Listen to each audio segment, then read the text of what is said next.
So we're finally done. All these guild characters. But Tidings. we've got one left. Well, one main character left. And you're meeting her. This is Ragni, right? So now this is the furthest I've ever gotten, right? The furthest I've ever gotten in any playthrough. I always finished on the Mages Guild, like I'd always die, my game always died. And things are being, I don't know how long the save will go for, so I definitely want to get this story done. So, yeah, we're going to go and see him, because this is the first video I've ever done on all 4 of the guild characters done. So this might be a little bit lengthy. It's going to be more of backstories, who they were, and where they are now, and where they will be. So if you want to stick around to learn a little bit more about that, I am doing individual stories. For some reason I did the last guild character, and I think she's ready, so for a little YouTube video. But yeah, let's go meet them and see who they are. Skyrim is a great game, but its storytelling, at least to me, doesn't make much sense.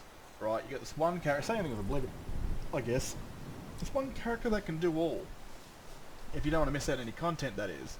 You can become a master thief, you can become a master assassin, dishonorable individuals. Then you can join the companions, become an honorable person, while you're still a dishonorable person. Or before that you can learn magic, and the companions aren't about magic. It's just, it makes no sense being this one person that wants to finish the game. It just, you can't roleplay like that. You can't be the master of all trades. So this sort of thing that I did was to make brand new characters, and make them good. So I'm going to introduce you to all my guild characters. And here they are. These are characters that I've played as, and you've probably seen me in videos. And now they're NPCs, with the way I made them look, and with the inventories that I'd used for them. So it's kind of exciting for me personally, because I'd played as these guys. I was literally them. And I gathered all those items and gears, and you know, as mods like Protheus being able to change an NPC's looks, that shit's crazy, man. That shit's really crazy. Like, they're there. I was once them. Like, it's not just some cop. It's hard to explain, you know, because they have the weapons in the same place that I put them. It's crazy shit. Anyway, so here are the 4 guild. We got the assassins, the Brotherhood right here. The companions. I want to take your helmet off, good sir. Yep, same thing. The companions, Tonraq, Mages Guild, and Thieves Guild. So let's go a little into who they are.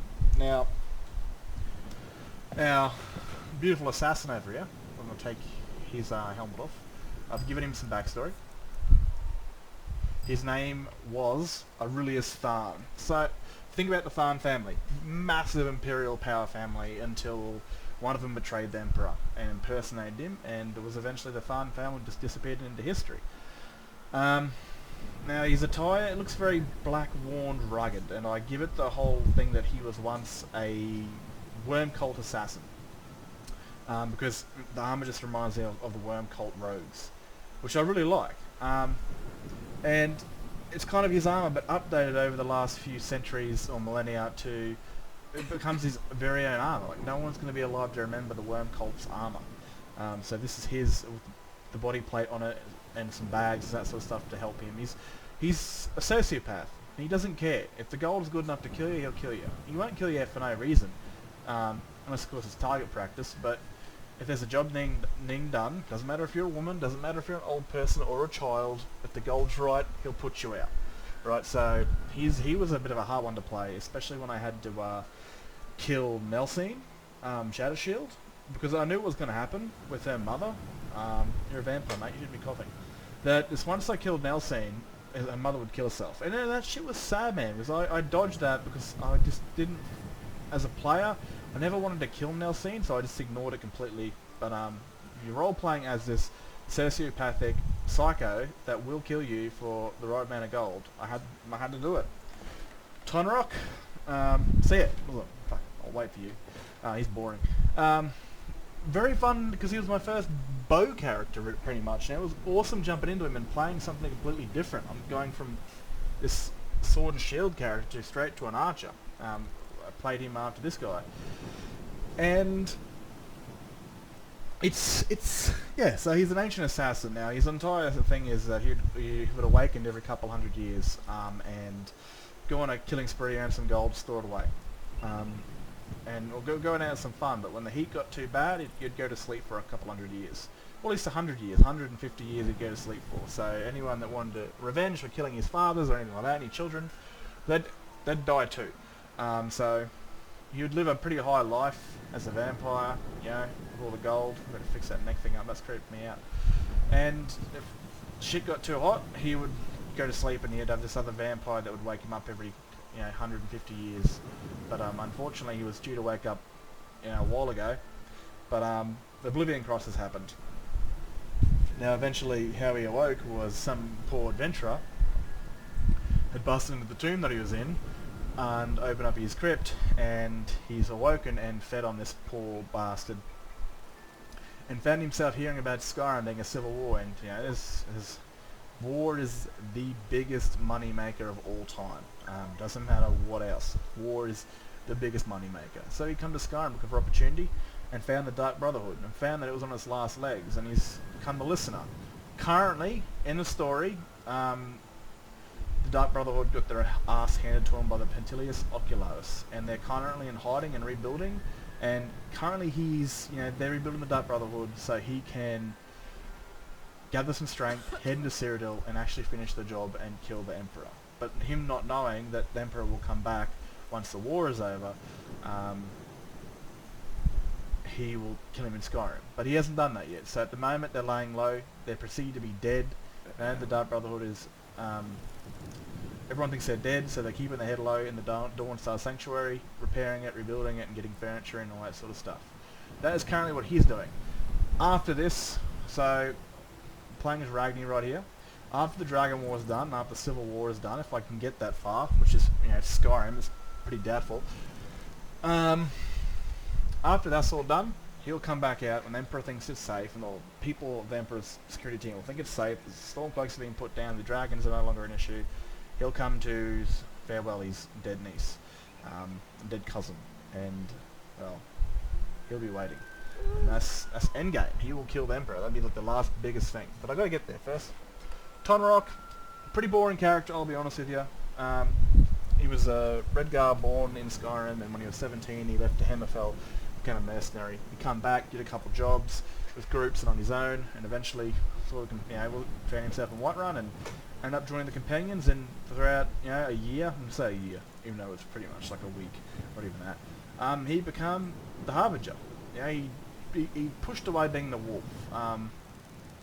As soon as he could cure himself, he did. He didn't like the whole being super perceptive to hearing every noise and paranoid and having this wolf inside of him want to get out. So he didn't like that, and he cured himself. So the Companions are now pretty much all clean, apart from Iela, because she's a Daedric worshipper of her scene, and he doesn't care, but the Companions are now returned to their roots of being honourable warriors and not werewolves. Now this lady, she was my last one, Minerva. Sorry, I keep forgetting shit. So currently, same thing, very boring. He's running he's with the Companions, out doing jobs and shit. When the Dragonborn eventually comes and, oh fucking jeez, oh titties. When the Dragonborn is declared, he will basically seek out the Dragonborn and become a follower. Aiding in the Dragonborn's journey to save the world, because again, he's an honourable companion, he's got it. Maybe a couple of others will follow him too, like maybe the twin brothers, maybe Iela. Yeah, that's pretty much his goal. He'll just aid the Dragonborn as a follower. Maybe he might die and Iela might become the new Harbinger. Who knows? He will not join the Dragonborn though, so he will stay in the shadows while the Civil War's going on. Because remember, he doesn't care about the end of the world. He was part of a movement to end the world with Cold Arbor. This deer, she was she was gifted at birth with magic, more destruction magic. And she was part of a wealthy family in the Somersets, but was a bit of an adventurous soul. Didn't want to go to the College of Whispers because it was mainly for Old Mary soldiers and higher ups in the political area for the High Elves. So she decided as soon as she could, she'd get out of Somerset and she'd travel around. So she went north and she found herself in High Rock, went to Hammerfell and swung around to the north and came to Skyrim. And this time she was an adventurer. Like, she was a bit of a rebel at heart. She's not your typical elf. She's she's a fun elf, you could say. You know, she wanted to explore and adventure tombs and old ruins, and she found a lot of artifacts. And eventually, she found herself in Winterhold, hearing about a college that studies in magic. The Imperials, their one's too political. The Old Mary's one is too military, and she just wanted to study some magic. She was very gifted at destruction magic, and she wasn't all too that great at illusion or alteration, but she was quite decent with conjuration. And this is where she honed her skills. You know, she studied for a few months, and the shit hit the fan, and the Mages Guild quest, and she became the Archmage. She's very sort of, you know, you look at a high elf and you think of an asshole, right? You think, oh fuck, great, some fancy up top fucking, you know, suits just walked into the place, and you're just like, oh, here we go, we're gonna deal with an ego here. But no, she's very floaty, very, you know, she was. I like to see the high elves as not being big fans of same sex, flingering around, but Minerva was, you know, she was eating out the servants whenever she could. You know, one of the servants who was around her age, and that was another chick.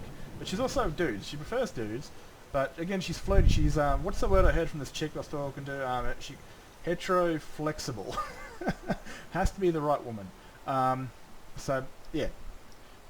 Currently, again, she's just wandering around the college, studying, you know, learning how to be a better mage and all that sort of shit. She's decided to stay, of course, because she's an archmage.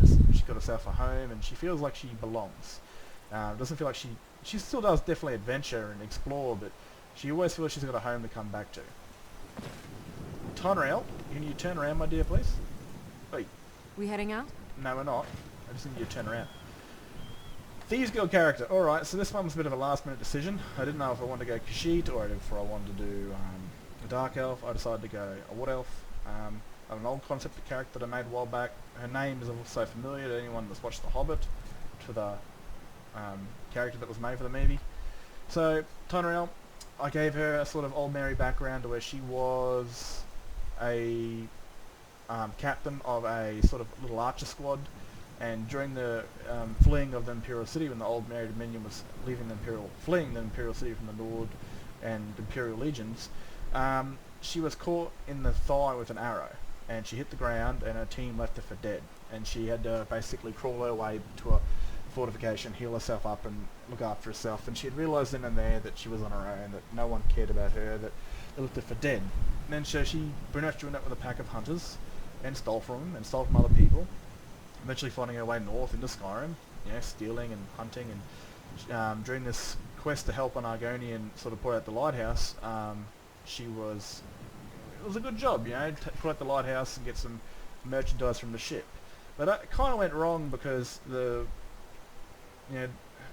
Argonian betrayed her, and she had to fight him off and get her loot and get her good shit. But when she finally got back to Solitude, the Khajiit that was, you know, the lighthouse keeper had saw her running off and reported it to authorities, and she was charged and said everyone was dead.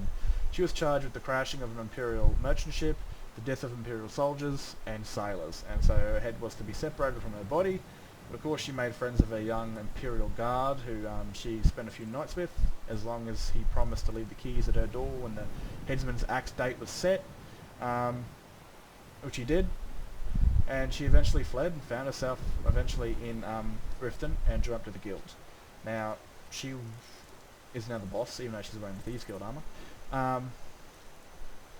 Her whole idea was to make Riften an ally of the Thieves Guild by investing into the businesses and stop stealing from them, and putting her network all across Skyrim. So, you know, Riften rather likes the Thieves Guild now because they put a lot of gold into the merchant shops and protect them, and all that sort of stuff. So I'll just be here then. If she wants someone locked up, put in prison, she can do that. In Solitude, anywhere.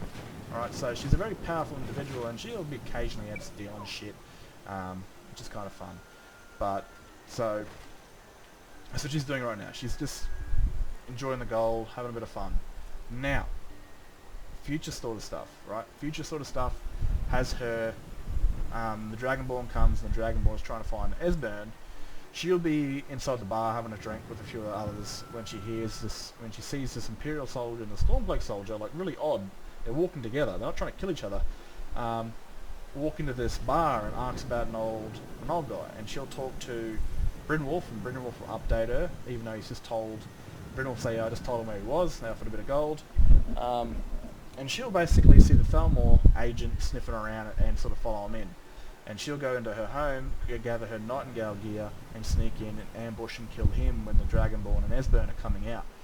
And she'll offer to help, but she does it in a way that none of these people, or her, or the two Civil War heroes, will know who she is. Because again, it's not good business having two Civil War heroes know who you are, because either one of them's going to win. So she'll do it as a famous Nightingale. She'll be unknown to everyone. You'll have, the Harbinger, you'll have the Archmage, you'll have the Nightingale, and you'll have, the champion of the Imperials and the Stormcloaks, and of course the Dragonborn, and others that they've picked up on the journey of making friends and that sort of stuff. And that's where I'm going with this entire story. I've been rambling on for a while now, but hopefully you've enjoyed it. And I'm done. Some things are slowing down, like my follower wheel. As you can see, that took a little bit to load up. And anything using the wheels it's a bit slow, and it's kind of, I don't know if my saves are my last legs, because I have been playing this save since March. Right? Since March I've been here. And you're going to see how big the save is. Yep, wrong one. Save is almost 300 hours. So 300 hours I've been playing this for over the space since March, and I'm surprised I got it this far, to be honest with you. It is a Bethesda game. They're not made to last forever, unfortunately, but hopefully, like I said right now, I'm playing Ragni. He's a Dragonborn. He's going to do a couple mercenary jobs, wander around, gather a team, do like a few bounties, and wait for 6 months in the game, and then eventually, boom, shit hits the fan and the Dragonborn sort of thing starts. Anyway, YouTube, don't hate me. I hope you guys have enjoyed this little story analysis of the characters that I've played as. I'm excited I've gotten this far, and seeing all four of them standing right in front of me, even though it was them, it's kind of cool. It's kind of like, what the fuck? Sort of, it's crazy, seeing the way they position their blades, and the stuff they've got, like all this unique stuff. That one player would put up on their wall in their, with the Dragon Museum sort of thing, or in their player homes. All this sort of shit would be all over the walls, as collectibles. But they're not collectibles in my game. They'll be used by other characters. Even the stuff that she'd found that she will not use, she will give to characters that are with her, like other mages and stuff like that. Anyway, I'm gonna get to try and complete this quest, and hopefully I'll figure out what's causing this slowness. But yeah, I hope you guys have enjoyed. It's time to get back to, being Ragni.